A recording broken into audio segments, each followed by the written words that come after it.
Olá pessoal, tudo bem? Você já ouviu falar de busca e apreensão em alienação fiduciária? Pois eu vou te falar agora nesse vídeo os principais mitos desse procedimento.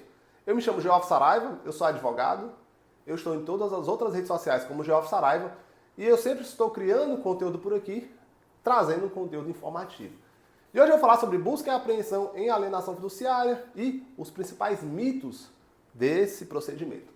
A busca e apreensão, em resumo, é um procedimento previsto no Decreto-Lei 911, lá de 69, que foi atualizado por meio de vários julgados, e bem como por algumas leis, que, em regra, ele trata da possibilidade da retomada do bem que foi alienado fiduciariamente. Por exemplo, quando você compra um carro financiado pelo banco, você tem a posse e o banco tem a propriedade.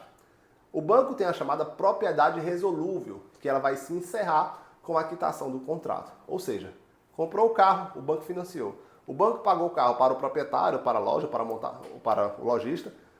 Você pega o carro e fica com o carro. Mas a sua obrigação é pagar a parcela e ao final o carro vai ser transferido para o seu nome. Mas, caso você não pague essa parcela, aí entra o processo de busca e apreensão em alienação fiduciária. E não, você não vai ser preso.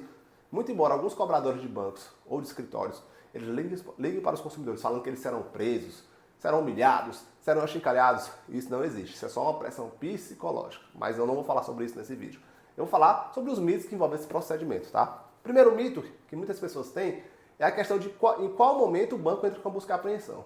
Criou-se um mito popular dizendo que o banco só entra com 3 parcelas em atraso. Não existe isso. Em nenhuma legislação existe essa determinação.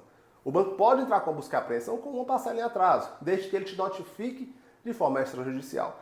Precisa chegar na sua casa uma cartinha com aviso de recebimento e, se alguém receber dessa casa, a notificação em mora está efetuada e o banco pode entrar com a busca e apreensão. Então, o único requisito é esse. Antigamente tinha que ter o registro dessa carta em cartório, hoje basta a notificação para a sua casa. Mas, caso ninguém receba no endereço, o banco tem que tentar mais uma vez para fazer isso e, caso ainda assim ninguém receba, o banco tem que fazer o procedimento de cartório, que é a intimação via edital. Mas para que o tabelião possa fazer, ele tem que obedecer um julgado específico do STJ, salvo engano é o tema 921, que trata da obrigação do tabelião e te intimar também antes, para depois fazer via edital. Então muito cuidado quanto a isso.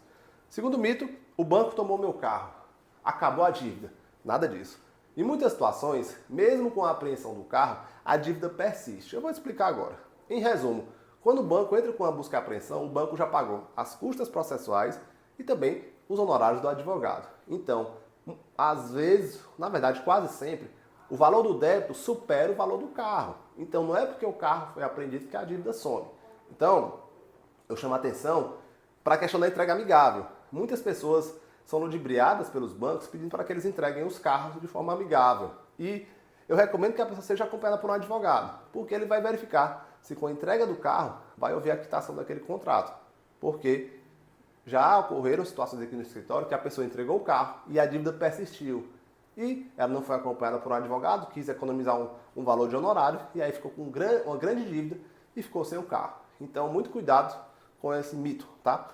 Terceiro mito, se eu esconder o carro, o banco vai perder. Negativo.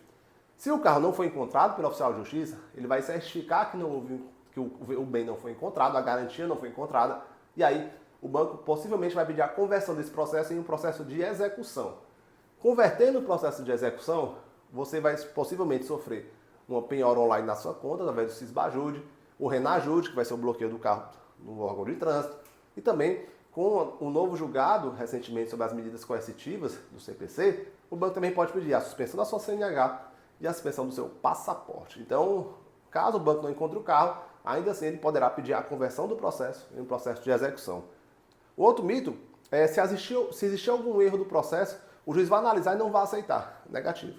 Caso tenha algum erro na busca e apreensão, é necessário que você constitua um advogado para que ele possa identificar qual é o erro e apontar em uma petição junto ao banco.